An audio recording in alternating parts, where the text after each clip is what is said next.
काय आता कामगारांसमवेत आपली बैठक झाली, एकंदरीत काय निर्णय झाला? वस्तुस्थिती जी काही आहे रावडी सहकारी साखर कारखाना, तर ती वस्तुस्थिती लोकांना माहिती होणं गरजेचं होतं. कामगारांचं खरं अभिनंदन करायला पाहिजे की त्यांनी राजकीय प्रवाहामध्ये असा एक कार्यक्रम घेतला की ज्याच्या माध्यमातून लोकांपर्यंत कारखान्याची सत्य परिस्थिती जाते. त्याचा आम्हाला आनंद होतो की जो निर्णय इतक्या दिवसापासून संचालक मंडळ असतील, बँकेचे अधिकारी असतील किंवा प्रशासनामधली माणसं असतील, त्यांनी लोकांपुढे या कारखान्याची खरी आर्थिक परिस्थिती आणली नाही, किंबहुना ज्या अडचणी आहेत त्या सांगण्याचा सुद्धा प्रयत्न केला नाही. त्याच्यामुळं 7 वर्षाचा जो आमचा संघर्ष आहे याच्या माध्यमातून, मग तो कोर्टातला असेल, कोर्टाच्या बाहेरचा असेल, तर त्याच्यामध्ये हा कारखाना वाचवण्याची जी आमची भूमिका होती, म्हणूनच आम्ही या पॅनलला सुद्धा नाव तेच दिलं, बचाव कृतीसाठी. त्याचं कारण असं होतं की पहिल्यांदा हा कारखाना विक्रीसाठीची कार्यवाही 2015ला त्याला DRT कोर्टामधनं स्थगिती घेतली. अमृतरावने एक मॅटर दाखल केलं होतं, त्याच्यातनं आपण त्याला स्थगिती घेतली. त्याच्यानंतर या कारखान्याच्या निवडणुका झाल्या. मधल्या काळामध्ये कलम 78चा हवाला देऊन सरकारने संचालक मंडळ, भ्रष्ट संचालक मंडळ बरखास्त करून टाकलं. त्याच्यामध्ये 3 डायरेक्टर असे होते, त्यात अमृतरावची मंडळी, त्यांनी 2014लाच राजीनामा देऊन टाकला आणि त्याच्यामध्ये तक्रार केली होती की ह्या कारखान्याचं जे कारभार चाललेलं आहे अतिशय वाईट पद्धतीने चाललेलं आहे. कामगारांची देणी दिली जात नाही, शेतकऱ्यांचे पैसे वेळेवर मिळत नाही, जे काही व्यवहार होतात ते व्यवहार टेबल खाली होतात, म्हणजे अंधारात होतात. आणि त्याच्यामुळं ह्या कारखान्याचं मला डायरेक्टर राहायचं नाही, माझा राजीनामा मी देते 2014लाच.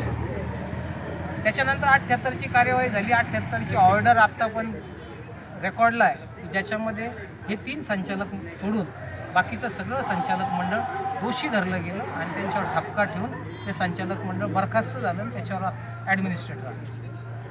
ॲडमिनिस्ट्रेटर आणण्याची संधी साधून, म्हणजे मला एक कमाल वाटते प्रशासनाची पण इतकी म्हणजे कीव येते की त्या प्रशासकाने जी केस दाखल झाली होती कारखान्याच्या वतीने DRT कोर्टात, ज्याच्या स्थगिती होती कारखान्याच्या प्रॉपर्टी जप्त करायला, ती केसच विड्रॉ करून घेतली प्रशासकाने.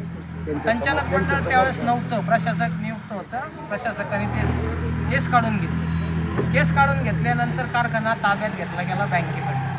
बँकेने ज्यावेळेस कारखाना ताब्यात घेतला त्यावेळेस बँकेचा कारखान्याची मशिनरी, कारखान्याचा प्लांट, कारखान्याचे ऑफिसेस, कारखान्याचे गोडाऊन्स हे सोडून बाकीच्या प्रॉपर्टीवर बँकेने ताबा केला. असं असताना देखील ज्यावेळेस नवीन संचालक मंडळ 2016ला निवडून आलं, या 2016ला आलेल्या संचालक मंडळाने हे काहीच पाहिलं नाही आणि सगळाचा सगळा कारखाना आमच्या ताब्यात परत द्या. म्हणजे ज्यावेळेस खऱ्या अर्थाने बँकेकडे फक्त जमिनी होत्या, हे 4-5 गोष्टी कारखान्याने दिलेल्या नव्हत्या, व्यावसायिकांनी दिलेल्या नव्हत्या. यांनी ज्यावेळेस मागणी केली निवडून आल्यानंतर की आम्हाला हा कारखाना चालवायचा आहे, आम्हाला हा कारखाना द्या, बँकेने सांगितलं आम्ही तुम्हाला कारखाना चालवायला देतो. चालवायला म्हणजे संचालक मंडळाला, कारखान्याला नाही. संचालक मंडळाला वैयक्तिकरित्या विषय होता, कारण वैयक्तिक त्यांचे शपथपत्र दाखल करून घेतले. 500 रुपयाच्या बॉन्डवर शपथपत्र घेतले की ज्याच्यामध्ये वैयक्तिक हमी त्यांच्याकडनं लिहून घेतली आणि कारखाना चालवायला त्यांच्या ताब्यात दिला. ताब्यात देताना वास्तविक पाहता त्यांनी कागदोपत्री त्यावेळेस फक्त बाकीचे ॲसेट दिलेले आहेत. ह्या 4 गोष्टी 5 गोष्टी त्याच्यात नव्हत्या. परंतु ज्यावेळेस हे कारखाना चालवायला अक्षम राहिले, कारखाना बेकायदेशीर चालवला, जे गळीत काढले ते गळीत सरकारची परवानगी न घेता काढले. त्याच्यामुळं जवळपास 3 सालचं मला वाटतं 60 ते 70 कोटी रुपये बोजा या कारखान्याला फक्त चुकीच्या पद्धतीने चालवला म्हणून बसला. आणि सातत्याने जवळपास 44 कोटीचं घेतलेलं ADCC बँकेचं कर्ज हे आज तागायत काहीतरी 142 काहीतरी झालं, 142 कोटी. त्याच्यात कारखान्याच्या वतीने जवळपास 60-70 कोटी रुपये दिले असं सांगण्यात आलेलं आहे गेल्या 10-15 वर्षामध्ये. म्हणजे जवळपास 44 कोटीचे जिल्हा सहकारी बँकेने 210 कोटी रुपये वसुली करण्याचा घाट घातला. आणि त्याच्या माध्यमातून महाराष्ट्र शासनाचं 2015चं GR असं सांगतं की तुम्हाला कारखाने विकता येणार नाही. त्याच्यामुळं हे कारखाने भाडेतत्वावर देण्याचा निर्णय झाला. ज्या भाडेतत्वामध्ये सरकारने आड घातलेली आहे ते 15 वर्षापेक्षा जास्त तुम्हाला कोणताच कारखाना भाडेतत्वावर देता येणार नाही.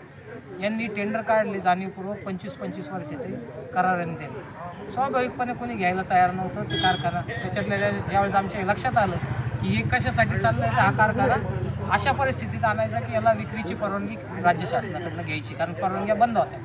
म्हणून आम्ही त्याला आव्हानित केलं. त्याच्या संदर्भात कोर्टाने आमचे स्टे दिला किंवा ती पुढं होऊ शकलं नाही. आता या सगळ्याच्या पार्श्वभूमीवर जेव्हा निवडणुका लागल्या किंवा व्हायला पाहिजे होत्या 2001ला याचा कार्यकाळ संपलेला होता. संचालक मंडळाने कुणाचीही परवानगी न घेता सगळीच्या सगळी संपत्ती म्हणजे मशिनरी कारखान्याचं जे मेन प्लांट आहे त्याच्या सगळ्यात ऑफिस सगळ्यात इव्हन छत्रपती शिवाजी महाराजांचा पुतळा देऊन टाकला. हा बँकेला कोणीही न मागता परत दिलेली गोष्ट आहे की ज्याच्यामध्ये सिक्युरिटायझेशनच्या कायद्याखाली कार्यवाही होणं अपेक्षित होते. 2011च्या सिक्युरिटायझेशन 12च्या सिक्युरिटायझेशनची नोटीसचा वापर करून तुम्ही आता हा कारखाना 2024-25ला बँकेच्या परत ताब्यात देऊन टाकला. मग निवडणुका जर घ्यायच्या आहेत तर कारखान्याकडे पैसे नाही आणि सांगण्यात आलं कोर्टाला की 32 लाख रुपये भरायला आमच्याकडे पैसे नाही. त्याच्यामुळे हा कारखाना अवसायनात काढायचा, हा विकून टाकायचा आहे, हा मोडून टाकायचा आहे. त्याला आम्ही विरोध केला. त्याच्यात उच्च न्यायालयाने स्टे दिला आणि नंतर कोर्टाने जी ऑर्डर तुम्ही पहा मी देईल तुम्हाला ती ऑर्डर. त्याच्यामध्ये कोर्टाने स्पष्ट शब्दात सांगितलं की लिक्विडेशन करणं कोणतीही गरज नव्हती हा कारखाना मोडीत काढायला, परंतु मोडीत काढ